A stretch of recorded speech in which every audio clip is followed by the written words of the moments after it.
আসসালামু আলাইকুম। যেখান থেকে আমার এই ভিডিওটা দেখতেছেন সবার অনেক অনেক ধন্যবাদ। সবাই তো দেশ নিয়ে কথা বলে।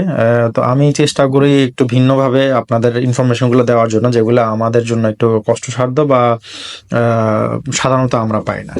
আজকে আমরা কথা বলব সার্বিয়া নিয়ে। সার্বিয়ার বর্তমান পরিস্থিতি, ওয়ার্ক পারমিট এবং ভিসা রেশিও নিয়ে এইসব জিনিস নিয়ে আমরা আলোচনা করব। অবশ্যই আপনাদের যদি কোনো কোয়েশ্চেন থাকে কমেন্টে অবশ্যই জানাবেন, এবং কি জানতে চান কমেন্টে জানাবেন, এবং ভিডিওটা বেশি বেশি শেয়ার করবেন যাতে অন্যেরাও জিনিসপত্রগুলো জানতে পারে, তাদের উপকারে আসবে।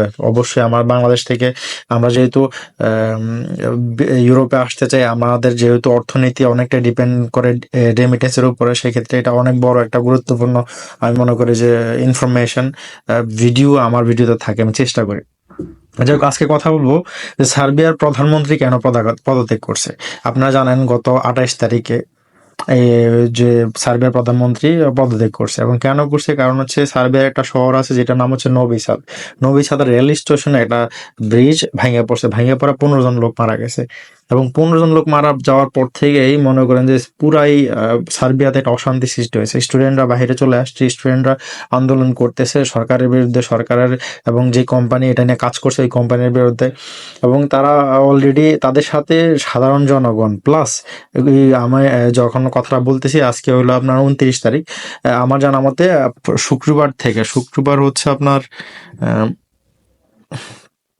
31 তারিখ থেকে আপনার হচ্ছে ওইখানকার যে অ্যাডভোকেট ফোরামগুলো আছে, অ্যাডভোকেট এবং অন্যান্য অর্গানাইজেশনগুলো আছে, সবাই জয়েন করবে। তারা সরকার কাছে ডিমান্ড করতেছে, সরকারের কাছে, যে এই কন্ট্রাক্টটা আসলে কারে দেওয়া হয়েছিল, কে কত টাকা নিছে, এবং এটার মধ্যে কে কি ইনভলভ হয়েছে, এবং সবার শাস্তি দাবি করতেছে। এবং সরকার এটা রিভিল করতেছে না তাদের। আমার যতটুকু ইনফরমেশন আমার কাছে আছে সেটা হচ্ছে যে সরকার চাচ্ছে এটা লুকাইতে, এবং যদি ওইটা রিভিল করে তাহলে সরকারের বিশিষ্ট লোকগুলা যেগুলা খুব উচ্চ পদস্থ অবস্থানে আছে তারা অনেকে হয়তো জেলে যাবে বা ওদের ফাঁসি হইতে পারে, সামথিং লাইক দ্যাট, যেটুকু আমি খবর পাইছি। এখন আসি যে বাংলাদেশের ভিসার ব্যাপারে, যে বাংলাদেশে আসলে আদৌ কি ভিসা নষ্ট হচ্ছে বা ভিসা দিবে কি দিবে না বা কি অবস্থা। প্রথম কথা হচ্ছে যে সার্বিয়া, মেসোদোনিয়া, কসোভো আমাদের বাংলাদেশকে একটা রিস্কি জোনে রাখছে।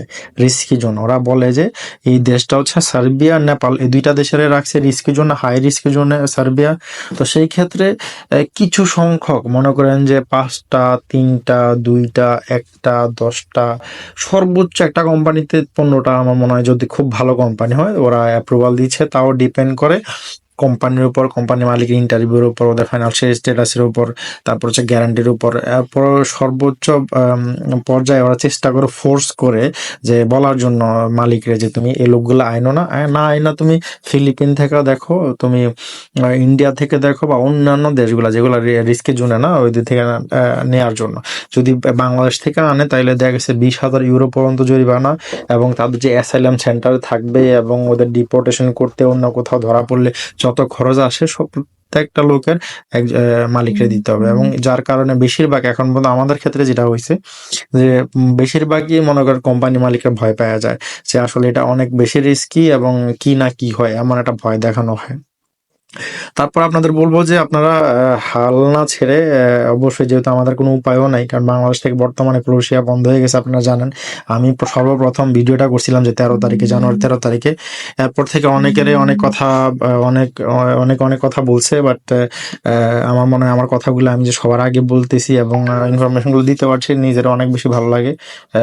ভাগ্যবান মনে হয় যে আপনাদের জানাইতে পারতেছি। তো সেই ক্ষেত্রে কথা হচ্ছে যে আপনারা অল্প অল্প করে অ্যাপ্লাই করেন, খুব বেশি না, এবং কোম্পানি ব্যাকগ্রাউন্ড সম্পর্কে একটু জানবেন। এবং ভাই, রিফিউজ হওয়াটা খুব বড় কিছু না। চেষ্টা করবেন একবার না হলে দুইবার, দুইবার না হলে তিনবার, তৃতীয়বার না হলে চতুর্থবার। কারণ ইউরোপে আসবেন, সৌদি আরব, দুবাই না যে আপনি মনে করেন যে চাইলে 1 মাসে চলে যেতে পারবেন। তো সেই ক্ষেত্রে একবার না হলে দুইবার, দুইবার না হলে তিনবার ট্রাই করেন। তবে আমার মনে হয় সঠিক মাধ্যমে অ্যাপ্লাই করলে আপনি 3বার বা চতুর্থবার সামহাও আপনি ভিসা পাওয়া যাবেন। তো একটু ধৈর্য রেখে আপনারা মনে করেন যে অ্যাপ্লাই করেন ভালো কোম্পানি দেখে, ভালো মাধ্যম দেখে। তো যদি যারা মোটামুটি অভিজ্ঞতা আছে, যার ভালো কানেকশন আছে, যার ভালো পর্যায়ে আছে, তো এগুলো চিন্তা করে যদি আপনারা কাজ করেন তাহলে ইনশাল্লাহ আপনাদের স্বপ্ন অবশ্যই পূরণ হবে। তবে সর্বোপরি একটাই কথা বলি, সবসময় বলবো, সামনেও বলবো, যে আসার পরে আপনারা ভাইগা যাবেন না, চেষ্টা করবেন সার্বিয়াতে যদি 3 বছর, মাত্র 3 বছর থাকেন, তাহলে আপনি পার্মানেন্ট পাওয়ার পাইয়া যেতে পারেন।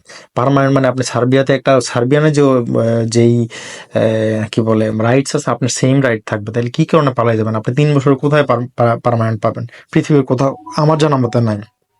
তো সেক্ষেত্রে সার্বিয়া আসলে ভেঙে যাবে না, চেষ্টা করেন থাকেন, মান সম্মান যোগান, তাহলে অন্যান্য ভাইদেরও মনে করেন যে উপকার আসবে। আজ না কাল, কাল না পরশু একটা সময় তো সার্বিয়াও ইউরোপিয়ান ইউনিয়নে চলে আসবে, যেহেতু হাঙ্গেরি এবং আশেপাশে সবগুলা দেশ ইউরোপিয়ান ইউনিয়নে আছে। তো সেই ক্ষেত্রে একটু সময় দিয়ে চেষ্টা করেন আপনারা সার্বিয়াতে থাকতে, এবং চেষ্টা করেন সঠিক মাধ্যমে অ্যাপ্লাই করতে। একটু ধৈর্য ধরেন, হতাশ হওয়ার কিছু নাই। একবার রিফিউজ হলে আবার অ্যাপ্লাই করেন, আবার অ্যাপ্লাই করেন, সমস্যা তো নাই। অবশ্যই অ্যাপ্লাই করতে থাকেন, পাওয়া যাবেন। লাগিয়ে থাকতে হবে, লাগিয়ে না থাকলে পাওয়ার কোনো সুযোগ নেই, অবশ্যই লাগিয়ে থাকতে হবে। ভালো থাকবেন। অবশ্যই আমার লাইভটা শেয়ার করবেন, আমার ভিডিওটা শেয়ার করবেন, তাইলে কি হবে, অনেকের উপকার হবে আমার মতে আর কি।